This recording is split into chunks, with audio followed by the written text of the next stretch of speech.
साधुवाद डॉक्टर साहब। महाकारुणिक बुद्ध को सादर नमन। परम पूज्य बाबा साहब डॉक्टर आम्बेडकर को सादर नमन। हम सबको धम्म का व्यवहारिक प्रशिक्षण दे रहे परम श्रद्धेय बंदे डॉक्टर कुणाल राव जी को सादर वंदनामि और देश भर से जुड़े आप सभी प्रबुद्ध साथियों को सादर नमो बुद्धाय। अभी डॉक्टर साहब जो है त्रिपिटक साहित्य का जिक्र कर रहे थे और निश्चित रूप से मैं आज के विषय पर बात करूं उससे पहले ये निवेदन आप सभी से कर रहा हूं कि पिछले कई दशकों से जब से समाज में पढ़ने लिखने का माहौल बना, लोग शिक्षित हुए, हमने अपने घरों में दूसरे लोगों की देखा देखी या तो दूसरी व्यवस्था के धर्म ग्रंथों को जगह दी, उनको स्थान दिया और बहुत सारे साथी जो है वो उनका पठन पाठन भी करते रहे। बाबा साहब को जानने समझने के बाद समाज में बहुत से ऐसे लोग तैयार हुए जो बाबा साहब की किताबों के हवाले से, चाहे वो हिंदुत्व का दर्शन की बात हो, राम और कृष्ण की पहेलियों की बात हो, क्रांति और प्रतिक्रांति जैसे इतिहास विषय ग्रंथ हो, तो हम भी कहीं न कहीं उन्हीं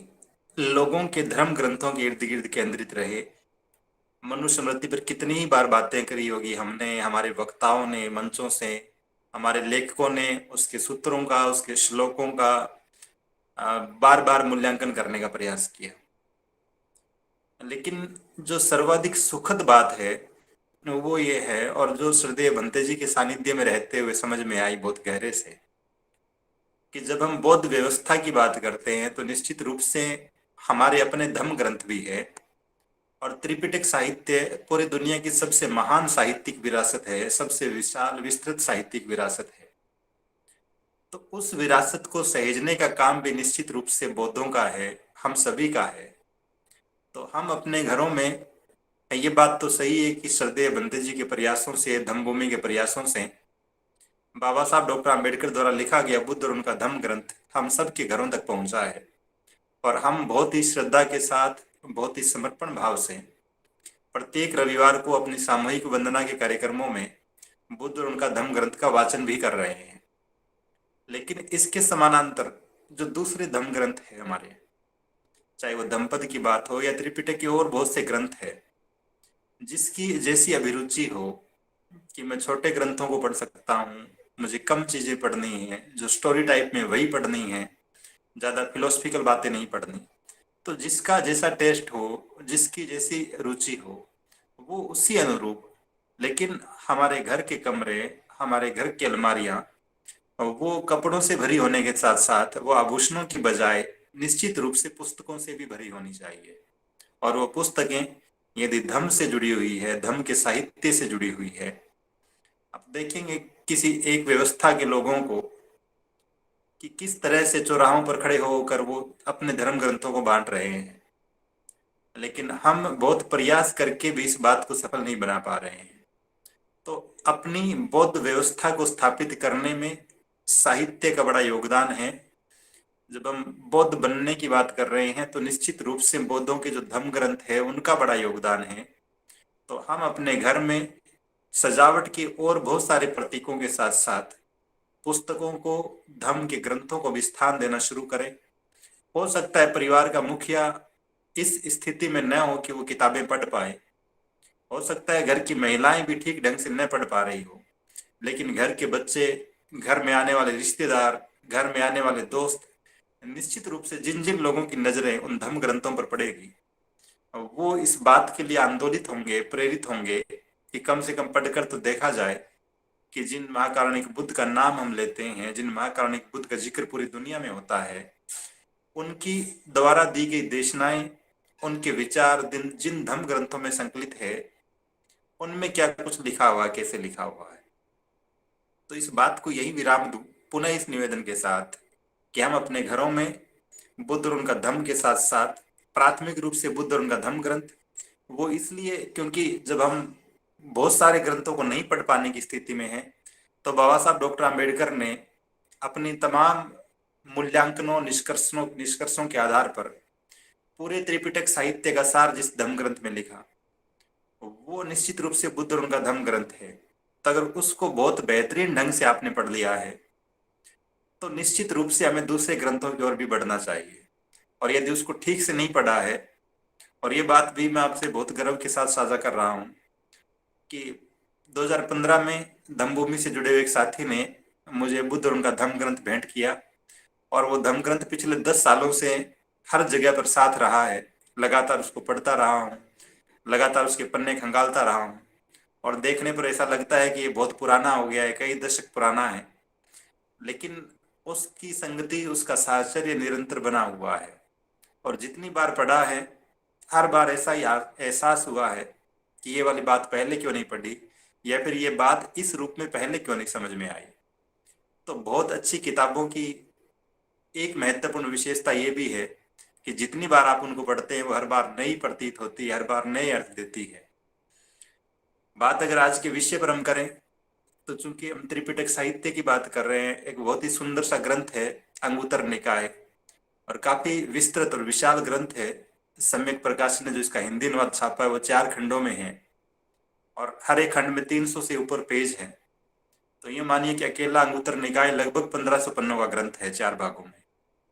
तो आप सहजता से अनुमान लगा सकते हैं कि कितना विस्तृत, कितना व्यापक रहा होगा, और तथागत की कितनी ही देशनाएं इसमें संकलित है।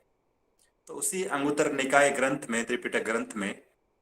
एक बहुत ही सुंदर सा सूत आता है, चैप्टर आता है, जिसका नाम है सियनाद सूत। सियनाद पाली भाषा में, या फिर आप हिंदी में इसको समझना चाहेंगे तो सिंहनाद, शेर का गर्जना। तो ऐसा सूत दिया हुआ है, और ये सूत इस बात की व्याख्या करता है कि एक बार महाकारुणिक बुद्ध जब सावत्थी में ठहरे हुए थे तो बनते सारिपुत्र उनके पास आते हैं और कहते हैं कि तथागत, पिछले कई महीनों से हम सब लोग वर्षावास में थे। अब चूंकि मेरा वर्षावास संपूर्ण हो चुका है, पूर्ण हो चुका है, तो मैं चाहता हूं कि मैं अब दूसरे नगर में चला जाऊं कुछ दिनों के लिए, देशना के लिए। तो यदि आपकी अनुमति हो तो मैं यहाँ से प्रस्थान करूं। तथागत सारिपुत्र को बहुत ही स्नेह की दृष्टि से भी और उनकी प्रतिभा को बहुत ही व्यापक दृष्टि से देखते थे। एक दिन मैंने जिक्र किया था संभवतः कि तथागत यहाँ तक कहते हैं कि जिस दिशा में सारिपुत्र चले जाते हैं देशना देने के लिए, उस दिशा में मुझे जाकर बोलने की जरूरत नहीं है, देशना की जरूरत नहीं है। तो हम अनुमान लगा सकते हैं कि वो कितने प्रखर बुद्धि के रहे होंगे, धम्म की कितनी गहरी समझ उनको रही होगी। तो जैसे सारिपुत्र आते हैं, तथागत से निवेदन करते हैं कि मैं प्रस्थान करना चाहता हूँ, तथागत अनुमति देते हैं, और सारिपुत्र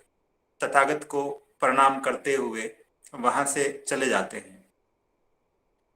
बंदे सारिपुत्र के प्रस्थान करने के थोड़े समय बाद उसी विहार में निवास करने वाले एक दूसरे भिक्षु आते हैं तथागत के पास, और बहुत ही शिकायती लहजे में कहते हैं कि आज जब बंते सारिपुत्र निकल रहे थे चारिका के लिए किसी दूसरे जनपद की ओर, तो वो इतनी जल्दी में थे, इतनी हड़बड़ाहट में थे कि वो मेरे शरीर को टच करते हुए निकले, मेरे शरीर से रगड़ते हुए निकले। और ये करने के बाद भी न तो उन्हें अपनी इस गलती का एहसास हुआ, न उन्होंने क्षमा मांगी मुझसे कि मुझसे गलत कृत्य हुआ है, वो चुपचाप चले गए। मैं तथागत से शिकायत करने आया हूं कि यार बंते सारिपुत्र का व्यवहार ठीक नहीं था, अच्छा नहीं था। तथागत जब ये बात सुनते हैं, क्योंकि भिक्षु संघ का अपना अनुशासन था, अपने नियम थे, और हर एक बात, हर एक नियम, विनय के सारे नियम सभी भिक्षुओं पर समान रूप से लागू होते थे, सभी भिक्षुणियों पर समान रूप से लागू होते थे। तो तथागत एक दूसरे भिक्षु को कहते हैं कि भंते सारिपुत्र को बुला कर लाइए, और कहना उन्हें कि तथागत आपको वापिस बुला रहे हैं। तो भिक्षु जाते हैं, बनते सारिपुत्र को ये सूचना देते हैं कि तथागत आपको वापिस बुला रहे हैं, और वो कारण भी बताते हैं कि किस वजह से आपको बुलाया जा रहा है। बनते सारिपुत्र निश्चित रूप से अपने खिलाफ आरोपित किए गए उस अपराध के बारे में सुन चुके थे, जान चुके थे। तो स्वाभाविक था कि वो इस बात का कुछ समुचित प्रत्युत्तर जरूर देंगे, और ये बात धीरे धीरे सभी भिक्षुओं तक फैल गई कि भंते सारिपुत्र ने कोई अपराध किया है, और तथागत उन्हें बुला रहे हैं। संभवतः अब उस मामले की सुनवाई होगी। तो सारे के सारे भिक्षु उत्सुक थे, लेकिन बनते मोगलायन और बनते आनंद जो है वो जानते थे, इस बात का आभास उन्हें पहले ही हो चुका था कि अभी भिक्षु संघ के सामने जब बनते सारीपुत आएंगे तो क्या कुछ घटित होने वाला है। तो जो बहुत से भिक्षु अपने अपने निवास के अंदर थे, बनते मोगलायन और बनते आनंद उन सबको बाहर बुलाने लगते हैं और कहते हैं कि भिक्षुओं, सब लोग बाहर आ जाओ। आज बनते सारीपुत सिंहनाद करने वाले हैं। आज वो शेर की तरह गर्जना करेंगे, क्योंकि उनके खिलाफ किसी ने कोई दोषारोपण किया है, उन्हें अपराधी ठहराया है। तो सारे के सारे भिक्षु इकट्ठे हो जाते हैं, तथागत के सामने आकर बैठते हैं। जब बनते सारीपुत आते हैं तो तथागत पूछते हैं कि आपके साथ निवास करने वाले एक भिक्षु ने आप पर यह आरोप लगाया है कि आज आप निकलते वक्त आपने उनके शरीर को स्पर्श किया और आपने इस बात का कोई पश्चाताप भी नहीं किया, कोई क्षमा याचना भी नहीं करी उनसे, और आपकी ये शिकायत है। इस संबंध में आपको क्या कहना है? क्योंकि ये परंपरा भी सदियों से चली आ रही थी भिक्षु संघ में। और आज की अदालतों का कामकाज जब हम देखते हैं आधुनिक समय में, तो समझ में आता है कि आज से 2500 साल पहले महाकारुणिक बुद्ध ने जो व्यवस्था सेट की, जो पैटर्न बनाया कि जब भी कोई भिक्षु या भिक्षुणी कोई गलती करेगा, कोई अकुशल कर्म करेगा, तो जैसे आज की कोर्ट बैठती है, ठीक इसी तरह से तब भी सामने बैठे हुए व्यक्ति के खिलाफ जो भी आरोप होता था वो सुनाया जाता था, उनका पक्ष सुना जाता था और उसके बाद तय किया जाता था कि इन्होंने गलती की है या नहीं की है।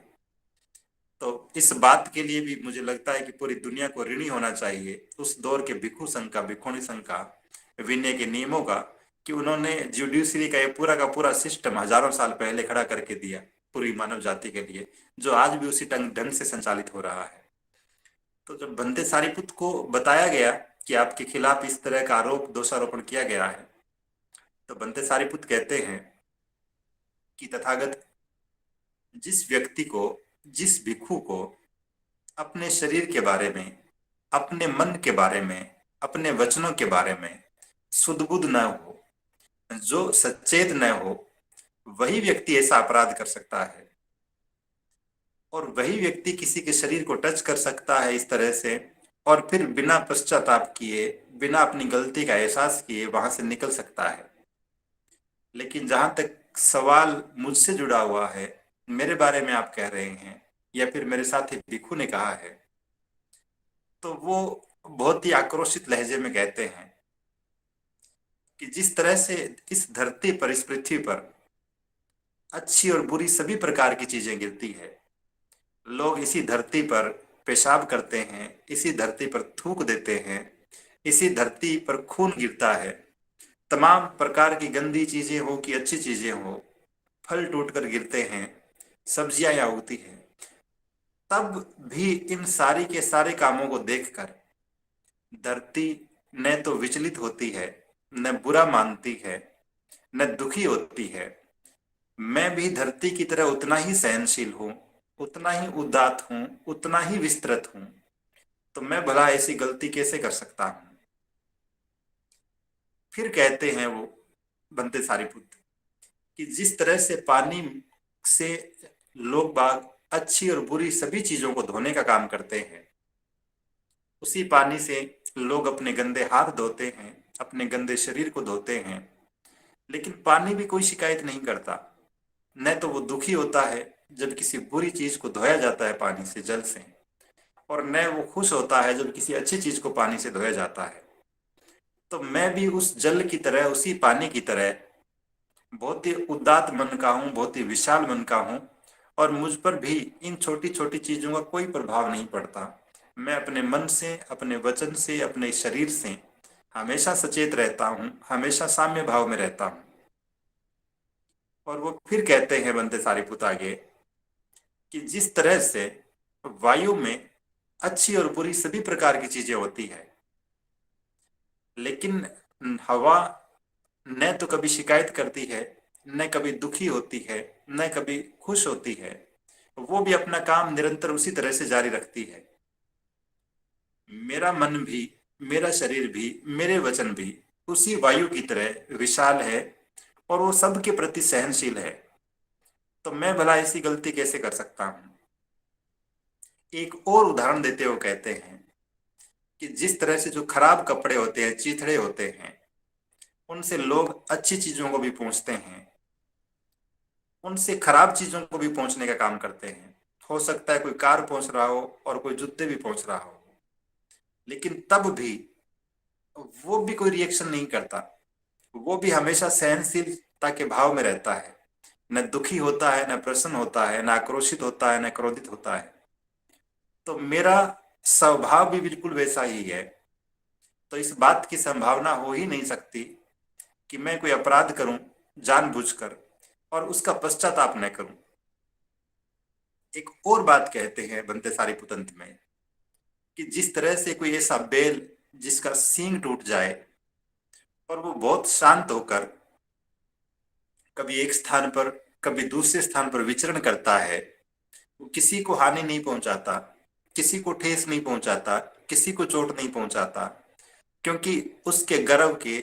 उसके घमंड के, उसके लोभ के, उसके मोह के जो सींग थे वो टूट चुके हैं। तो ठीक इसी तरह से मेरा व्यवहार है। मैं भी उस सींग टूटे हुए बैल की तरह अपने सारे मानसिक विकारों पर विजय प्राप्त करके और बहुत ही विशाल मन का हो चुका हूँ, बहुत ही सहनशीलता मुझ में आ चुकी है। मैं इस प्रकार के अपराध में कभी संलग्न हो ही नहीं सकता। तो जब बनते सारीपुत ये सारी बातें कहते हैं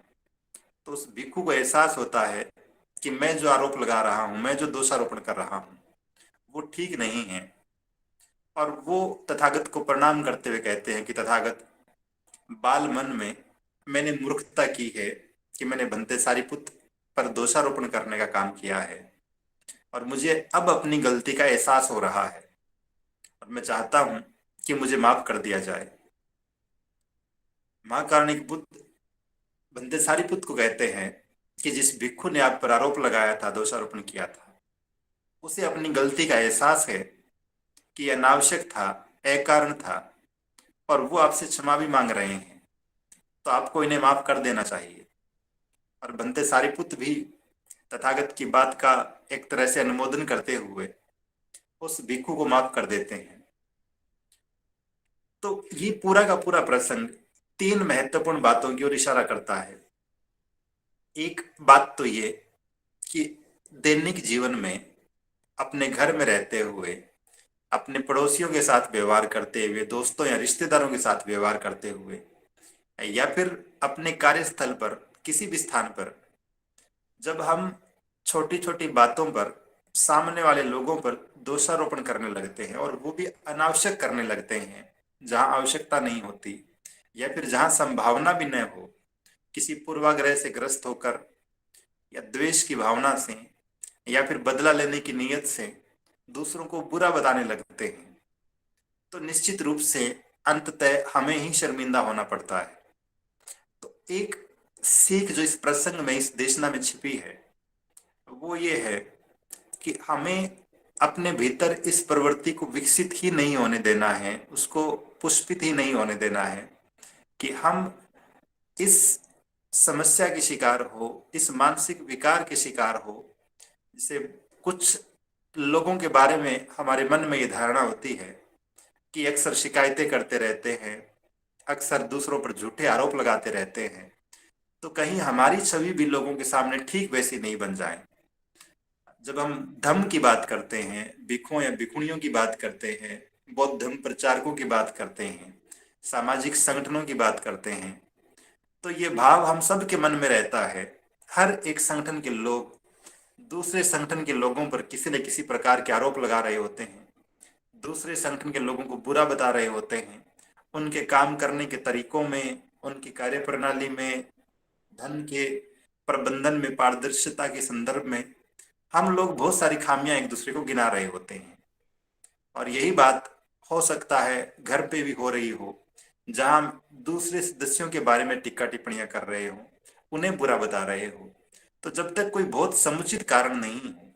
हमें इस प्रवृत्ति से बचना है कि हम दूसरों पर दोषारोपण करें। दूसरी बात, जब कोई व्यक्ति हमारे खिलाफ दोषारोपण करता है, हमें बुरा बताता है, जबकि वास्तव में ऐसा न हो, तब हमें क्या करें? तो उस संदर्भ में, उस परिस्थिति में भंते सारिपुत जो है, उनका जो व्यक्तित्व है, उनकी जो प्रतिक्रिया है, वो इस बात की ओर इशारा करती है कि जब भी हम पर कोई झूठा आरोप लगाया जाता है, हमें बुरा बताने के प्रयास किए जाते हैं, हमें बदनाम करने के प्रयास किए जाते हैं, तब हम किस तरह से रिएक्ट करें।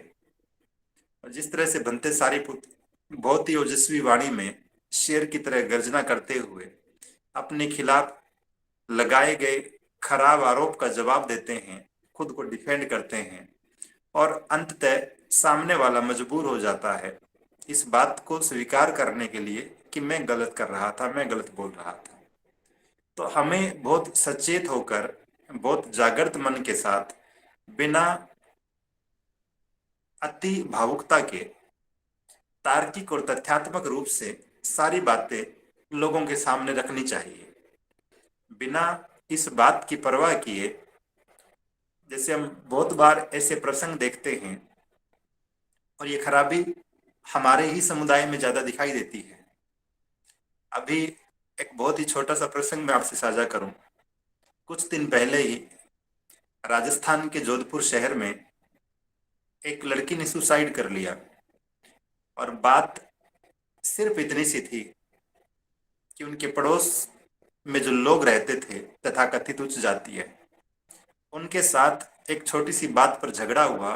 उन लोगों ने मारपीट की, और उसके बाद जब ये परिवार पुलिस स्टेशन गया तो रिपोर्ट नहीं लिखी गई समयबद्ध ढंग से। तो इनको लगा कि हमारी कोई सुनवाई करने वाला नहीं है।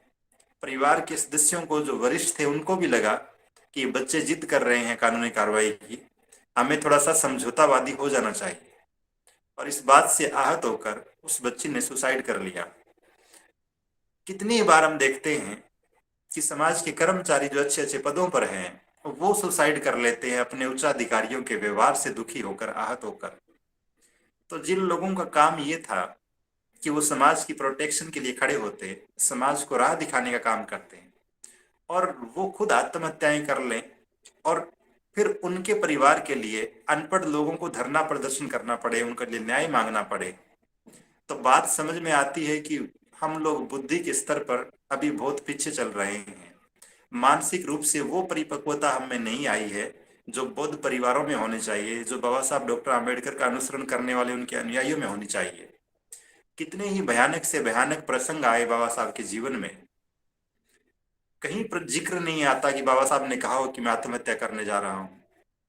लेकिन जब हम इस तरह के परिवेश को देखते हैं जहाँ चारों तरफ हर दिन इस तरह की खबरें आती हो, फला जगह पर इस कर्मचारी ने उच्चाधिकारियों के व्यवहार से आहत होकर सुसाइड कर लिया, इस जगह पर ऐसा हो गया, उस कॉलेज में, उस शिक्षण संस्थान में किसने सुसाइड कर लिया, तो ये बात समझ में आती है कि समस्याओं को डील करने के मामले में हम लोग बहुत कमजोर हैं, या फिर उस स्तर पर नहीं है जहां हम बहुत परिपक्वता के साथ मुकाबला कर सके। तो मन को मजबूत करने के लिए महाकारुणिक बुद्ध की शिक्षाएं, धम्म की देशनाएं, निश्चित रूप से उनसे बेहतर, उनसे बड़ा, उनसे सटीक और कोई मोटिवेशन नहीं है। तो अगर हम धम्म के साहित्य को पढ़ रहे हैं, धम्म की किताबों को समझ रहे हैं, अपने आचरण में उतार रहे हैं, श्रद्धेय बंते जी की देशनाएं लगातार सुन रहे हैं, धम्म भूमि के प्रशिक्षण कार्यक्रमों में आ रहे हैं, तो इस बात की पूरी संभावना है कि हम कम से कम मानसिक रूप से थोड़े दृढ़ होंगे, मजबूत होंगे। तो दूसरी जो सीख, जो संदेश, जो नसीहत छिपी है इस प्रसंग में, इस देशना में,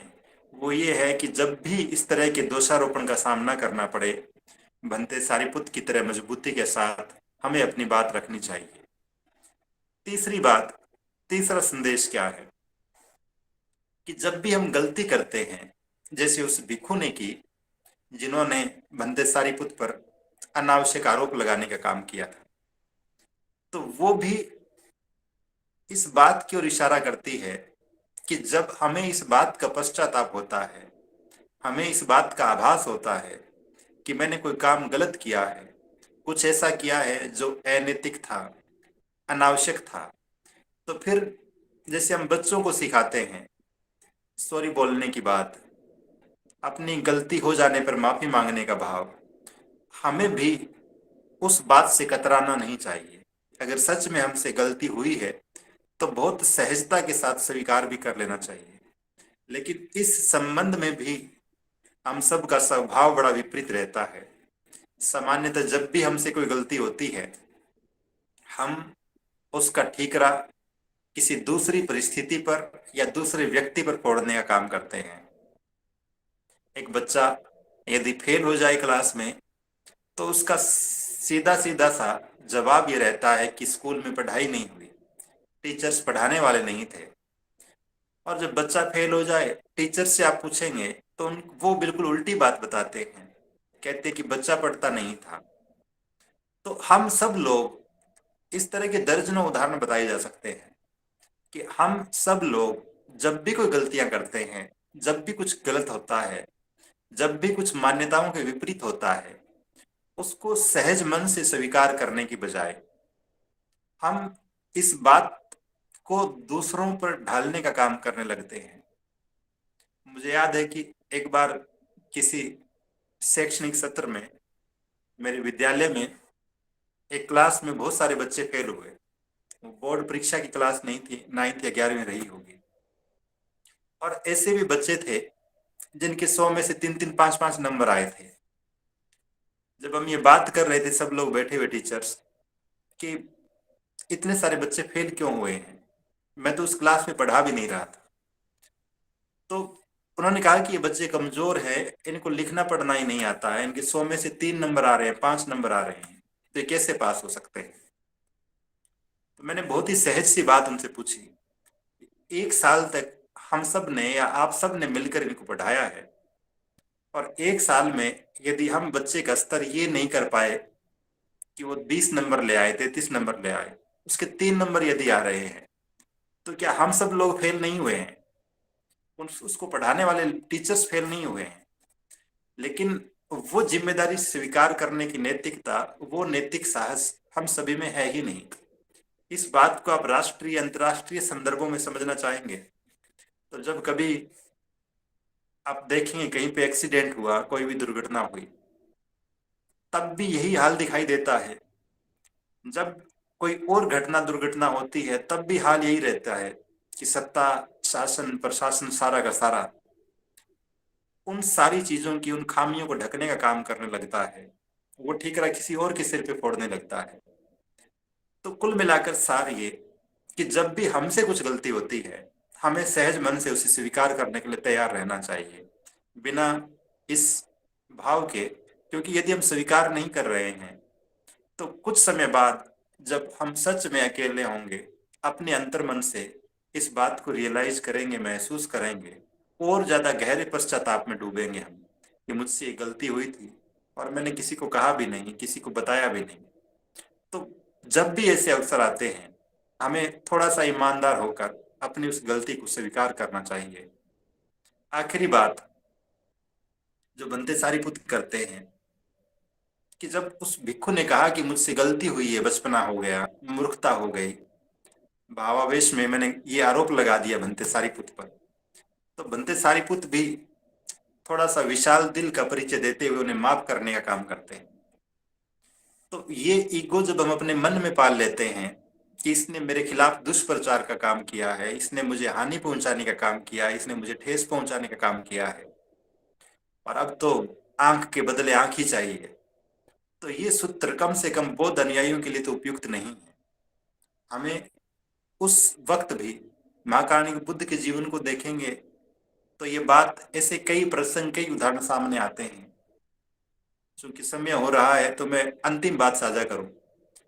अपने जीवन के अंतिम दिनों में, जब लगभग 80 वर्ष की आयु हो चुकी थी तथागत की, और हम सब पढ़ते हैं, सुनते हैं कि किस तरह से तथागत चुंद के घर पे भोजन करते हैं, और उस भोजन को खाने के बाद तथागत का स्वास्थ्य और खराब होने लगता है। लेकिन तब भी तथागत के मन में जो करुणा का भाव था चुंद के प्रति, और यहां तक कह रहे हैं भिक्षुओं को कि मेरे परिनिर्वाण के लिए, महापरिनिर्वाण के लिए चुंद को दोषी मत ठहराना, तो हम सहजता से समझ सकते हैं कि जिस धम्म के प्रवर्तक के मन में इतनी विशाल करुणा और मैत्री का भाव रहा है, अपनी जान के पीछे पड़े हुए लोगों को भी माफ कर देने का भाव रहा है। उस धम्म को मानने वाले बौद्ध अनुयायी, उस धम्म को अपने आचरण में उतारने के लिए संकल्पित बौद्ध अनुयायी, उनके मन में भी ये भाव रहना चाहिए कि वो सामने वाले लोगों को माफ कर सके, उनकी गलतियों को माफ कर सके, और इस बात की गांठ बांधने की बजाय कि इस व्यक्ति ने मेरे खिलाफ काम किया, इस व्यक्ति ने मेरे खिलाफ दुष्प्रचार किया, इस व्यक्ति ने मुझे चोट पहुंचाने का काम किया, यदि हम इस मामले में भी थोड़ा सा सहनशीलता का परिचय देंगे, और विशेष रूप से तब जब सामने वाला अपनी गलती स्वीकार करने को तैयार हो, तो ये बात और स्थायी होती है हमारे व्यवहार में, हमारे विचार में, कि हम सच में धम्म का अनुसरण कर रहे हैं। आखिरी बात जो धम्मपद में आती है, वो कह के अपनी बात खत्म करूंगा। एक बहुत ही सुंदर सा सूत्र उसमें आता है, आप सबने सुना है, बार बार अलग अलग माध्यमों से हम सुनते रहते हैं। लिखा है धम्मपद में, गाथा में, कि नहीं वेरेन वेरानी समन्ति कुदाचनन अवेरेन च समन्ति एस धम्मो सनातन। ये वेर से वेर कभी शांत नहीं होता। अगर आप दुश्मनों को उसी की भाषा में, उसी लहजे में काम करते हुए जवाब दे रहे हैं, क्रोधी के सामने क्रोधित हो रहे हैं, आग लगाने वाले की आग लगा रहे हैं, गोली मारने वाले को गोली मार रहे हैं, थप्पड़ मारने वाले को थप्पड़ मार रहे हैं, तो वेर कभी खत्म नहीं होगा, बल्कि वो बढ़ना ही है। तो उस क्रोध को, उस हिंसा के भाव को, उस दुश्मनी के भाव को मैत्री से, अवैर से ही जीता जा सकता है। यही सनातन नियम है, यही धर्म का नियम है। आज के वक्तव्य में इतना ही। उम्मीद करता हूँ आप सभी ने ध्यानपूर्वक सुना होगा। धम्मभूमि द्वारा बोध गया में आयोजित सामने शिविर के फोटोज, वीडियोज आप सब साथी देख रहे होंगे। आप सबसे निवेदन है कि उन्हें भी लगातार साझा करते रहें, ताकि देश भर में ये बात ठीक ढंग से पहुंच सके कि माँ बोध विहार मुक्ति के आंदोलन में धम्मभूमि देश भर के सैकड़ों उपासक उपासिकाओं की उपस्थिति में बहुत ही मुस्तैदी के साथ काम कर रही है। और एक निवेदन और कर रहा हूँ, क्योंकि इस वक्त देश में जैसी परिस्थितियां हैं, बहुत सारे साथी जो है भावनाओं में बहकर अपनी विद्वता के प्रदर्शन के लिए, या फिर जिस विचारधारा से हमारा मेल नहीं होता उसके खिलाफ बात कहने के लिए हम बहुत सारी व्हाट्सएप स्टेटस उल्टी सीधी लगाने लगते हैं, जो देश के खिलाफ होती है। तत्कालिक परिस्थितियों में देश की सेना के खिलाफ प्रतीत होती है, सरकार के खिलाफ प्रतीत होती है। तो अभी जब परिस्थितियां इस तरह की है और एक एक चीज को बहुत नजदीक से वॉच किया जा रहा है और ऐसी चीजों के खिलाफ बहुत सख्त कार्रवाई भी हो रही है, तो ऐसे में आप खुद को, अपने परिवार को किसी भी संकट में डाले बिना बेहतर है कि चुप रह लिए जाए, मौन रहें कुछ दिनों के लिए। परिस्थितियां जब सामान्य हो जाए, बहुत सारी चीजें सामने आएंगी, फिर चर्चाएं विमर्श होते रहेंगे। लेकिन अभी जरूरी है इस बात की, ये आवश्यक है हम सभी के लिए, कि हम जो चल रहा है या तो उसके समर्थन में हो जाएं या फिर मौन हो जाएं। तो ये उम्मीद करते हुए कि सोशल मीडिया पर किसी भी प्रकार के अनर्गल टिक्का टिप्पणी किए बिना और बिना कोई अनावश्यक बाधा अपने जीवन में उत्पन्न किए, हम सब लोग बहुत ही संयमित ढंग से धर्म प्रचार को, धर्म की गतिविधियों को, धर्म भूमि की गतिविधियों को और आने वाली बुद्ध पूर्णिमा की तैयारी को अपना समय देते रहेंगे। आप सभी को बहुत बहुत साधुवाद। श्रद्धेय बंदे जी को सादर वंदना। नमो बुद्धाय।